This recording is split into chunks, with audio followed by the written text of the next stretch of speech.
910 நாட்களுக்கு மேல உங்க மண்ணுக்காக போராடிட்டு இருக்கீங்க.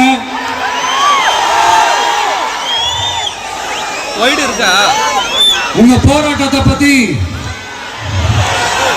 ராகுல் ஒரு பையன், சின்ன பையன் பேசுனதை நான் கேட்டேன்.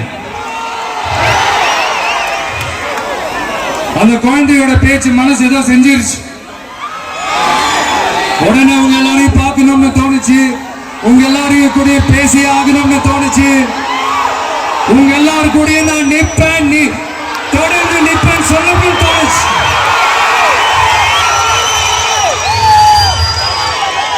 ஒவ்வொரு வீட்டுக்கும் ரொம்ப முக்கியமானவங்க அந்த வீட்டில் இருக்கிற பெரியவங்க தான். அதே மாதிரிதான் நம்ம நாட்டுக்கு ரொம்ப முக்கியமானவங்க உங்களை மாதிரி விவசாயிங்க தான். அதனால உங்களை மாதிரி விவசாயிகளோட காலடி மண்ணை தொட்டு கும்பிட்டுதான் என்னோட பயணத்தை தொடங்கணும்னு ஒரு முடிவோட தான் இருந்தேன். அதுக்கு சரியான இடம் இதுதான் எனக்கு தோணுச்சு.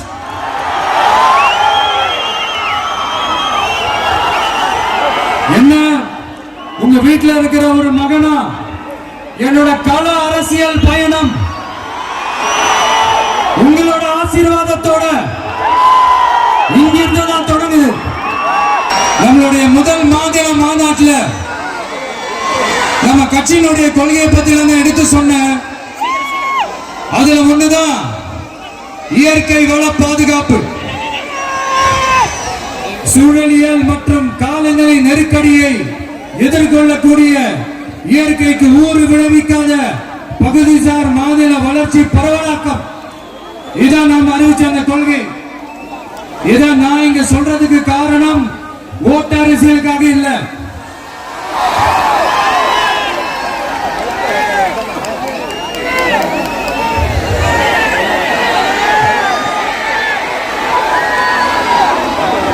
இன்னொரு தீர்மானம் அதே மாநில மாநாட்டில் நான் சொன்னேன்.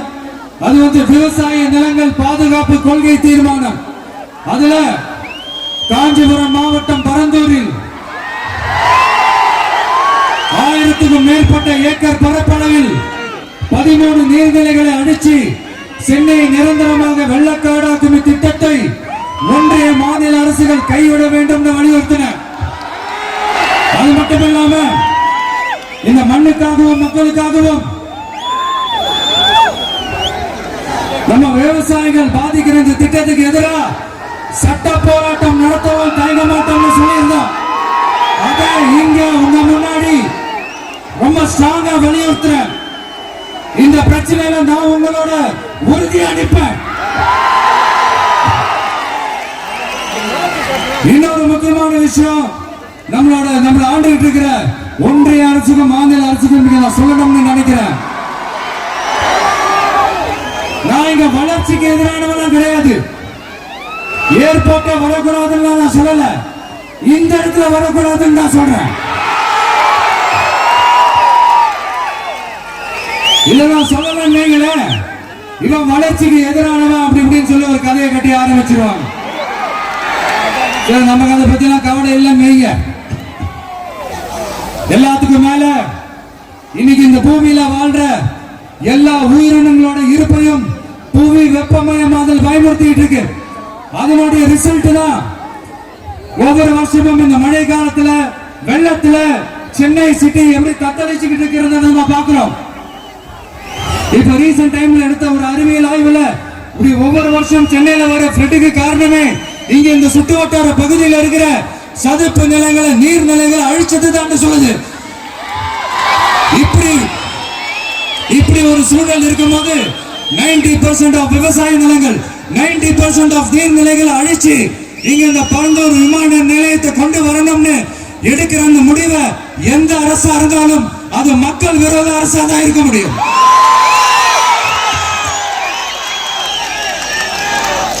இப்ப சமீபத்துல நம்ம அரிட்டாப்பட்டி பகுதியில அந்த டங்ஸ்டன் சுரங்கம் அமைக்கிறதை எதிர்த்து தமிழ்நாடு அரசு ஒரு தீர்மானம் ஒன்று கொண்டு வந்தாங்க.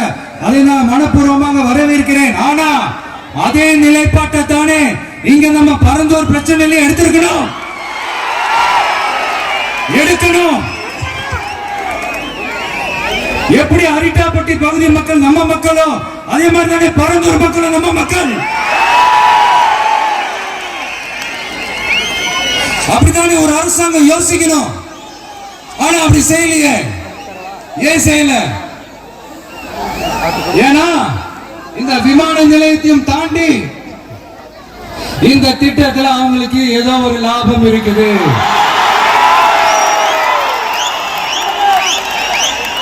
அதை நம்ம மக்கள் தெளிவா புரிஞ்சு வச்சிருக்கிறாங்க. நம்மளுடைய ஆட்சியாளர்களுக்கு ஒரு சில கேள்விகள். நீங்க எதிர்கட்சியா இருக்கும் போது 8 வழிச்சாலையை எதிர்த்தீங்க, அந்த காட்டுப்பள்ளி துறைமுகத்தை எடுத்தீங்க. அதே தானே இங்கேயும், அதே நிலைப்பாடு தானே இங்கே எடுக்கணும். எதிர்கட்சியா இருக்கும் போது விவசாயிகளுக்கு ஆதரவு, ஆளுங்கட்சியா இருக்கும் போது விவசாயிகளுக்கு எதிர்ப்பா? எனக்கு புரியலையே.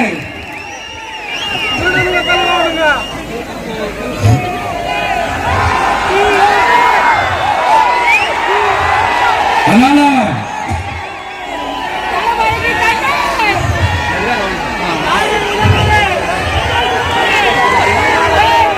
இனிமேலும் சொல்றேன், உங்க நாடகத்தெல்லாம் பார்த்துக்கிட்டு மக்கள் சும்மா இருக்க மாட்டாங்க. நீங்க உங்களோட வசதிக்காக அவங்களோட நிக்கிறதும், அவங்களோட நிக்காம இருக்கிறதும், நாடகம் ஆடுறதும், நாடகம் ஆடாம இருக்கிறதும், அது சரி. நம்புற மாதிரியே நாடகம் ஆடுறதுலதான் நீங்க கில்லாடிகளாச்சு. அதையும் மீறி நம்ம விவசாயிங்க உங்க போராட்டத்துக்கு எதிராக போராடினாங்கன்னா பிரச்சனை தான். அதனால இனிமேல் உங்க நாடகத்தை பார்த்துக்கிட்டு மக்கள் சும்மா இருக்க மாட்டாங்க. உங்களோட இந்த விமான நிலையத்துக்காக நீங்க ஆய்வு செஞ்ச இடத்தை மறு ஆய்வு செய்யணும்னு ஒன்றிய அரசுக்கும் மாநில அரசுக்கும் நான் கேட்டுக்கிறேன். விவசாய நிலங்கள் இல்லாத இந்த பாதிப்புகள் குறைவா இருக்கிற இடங்களா பார்த்து உங்களுடைய விமான நிலையத்தை கொண்டு வாங்க. வளர்ச்சி தான் மக்களின் முன்னேற்றம். ஆனா அந்த வளர்ச்சின்ற பேர்ல நடக்கிற அழிவு மக்களை ரொம்பவே பாதிக்கும்.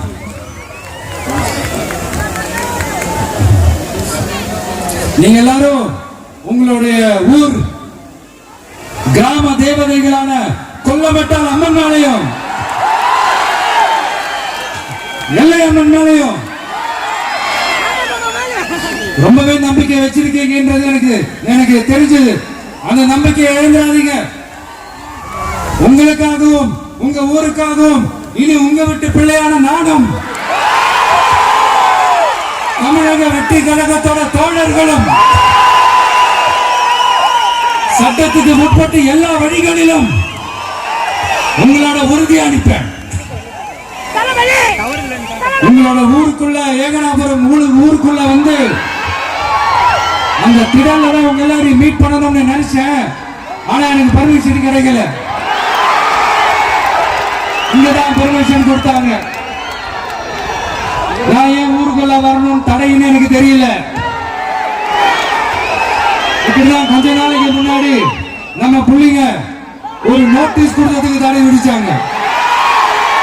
ஒரு துண்டு சீட்டு நம்ம பிள்ளைங்க கொடுத்ததுக்கு. அது ஏன்னு எனக்கு புரியல. அதனால கான்பிடண்டா இருங்க, நல்லது நடக்கும், வெற்றி நிச்சயம். மீண்டும் சந்திக்கும் வரை நன்றி, வணக்கம்.